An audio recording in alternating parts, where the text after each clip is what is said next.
The Overman Culture by Edmund Cooper.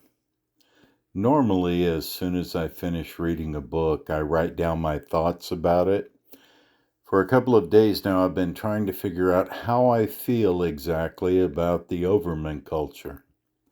This was my first Edmund Cooper novel, and for the first half of the book, I was very enthusiastic. In the second half of the novel, my passion waned a bit.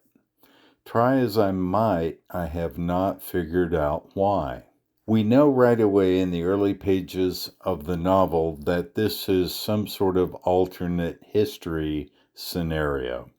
Winston Churchill and Queen Victoria are simultaneously alive in this story and impart authoritative instruction to the main character, Michael Faraday. This young schoolboy is not that Michael Faraday, and his classmate Emily Bronte is not the one who wrote Wuthering Heights. So what's going on here? Some of the children at school bleed, and some do not. The bleeders are in the minority.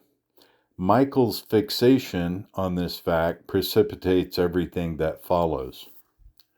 One young boy throws a fit, saying he hates the children who can't take their heads off.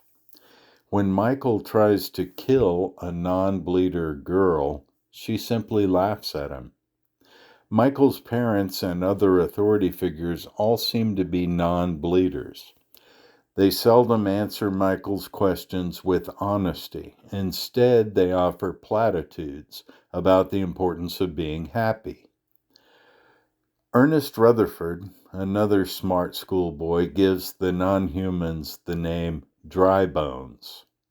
Michael and Ernest bond in their desire to understand the dry bones and resist their authority. Michael and Ernest are thirsty for knowledge and want more than anything to learn to read. Eventually, their teacher, Mr. Shakespeare, allows them to read rudimentary primers along the lines of Fun with Dick and Jane.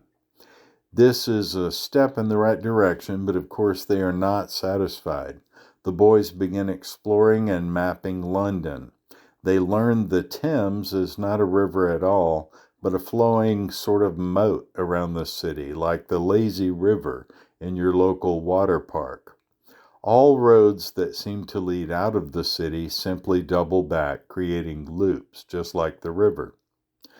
The boys discover and break into an ancient library. Here they can read real books, books that contain actual information, the sort of books that can increase their knowledge. Shortly after this, they are approached by a dry bone seemingly of their age group who claims to be from another high school. The boys are doubtful that another school exists. The dry bones calls himself Aldous Huxley, and he invites them to become rebels in a coalition of dry bones and bleeders united against authority figures. Michael and Ernest and their core group of curious human children are suspicious. One reason is a story they were told in school. In the story, a being called Overman, or Overman, created humans and told the humans they were inferior because he had created them. The humans wanted to be equal, so they built machines. When they presented this evidence of their superiority to Overman, he told them they had created a problem. The machines they created would now compete with them. Which would gain the upper hand, humans or machines? Overman went to sleep for 10,000 years, saying he would one day wake up to see who won, humans or machines. This story bothered the smarter human children and remained in the backs of their minds. Horatio, a member of the curious human group, explores the library on his own one day and discovers a tunnel leading to the outside world. He finds a beach inhabited by many large reptiles.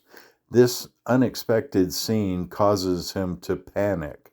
When he runs back to the familiarity of London, he realizes he is being followed by Aldous Huxley.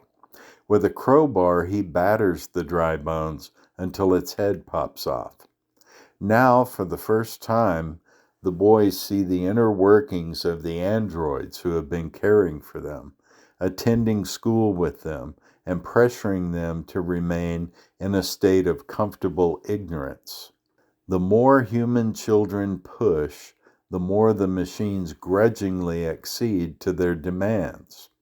Finally, Mr. Shakespeare takes them to a vast chamber containing the preserved bodies of a wealthy Mormon man and his two wives. The bodies have been in suspended animation for 10,000 years. Overman had hoped to be reanimated when technology finally allowed, but the intelligent machines who discovered him realized the three human bodies had suffered irreparable brain damage. There were viable sperm and ova stored in the facility, however. Michael and the 41 other bleeders were brought into life by the machines. They are the first living human beings on Earth for about 10,000 years. I'll tell no more of the story so as not to completely spoil it for anyone who'd like to read the Overman culture. The conclusion Cooper makes in his book seems to be that humans win in a competition between men and machines because the machines need humans to give them a purpose. I gave this some thought.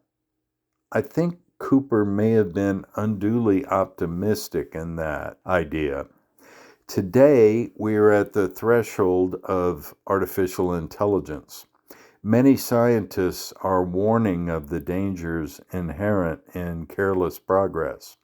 Would machines need a humanity to give them purpose?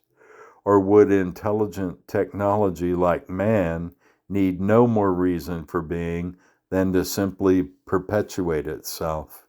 The Overman culture. Despite the fact that I like the first half of the book better than the conclusion, still, I recommend it. I find Edmund Cooper to be a better than average science fiction author in terms of style and storytelling ability. I'll be reading more of his books for sure.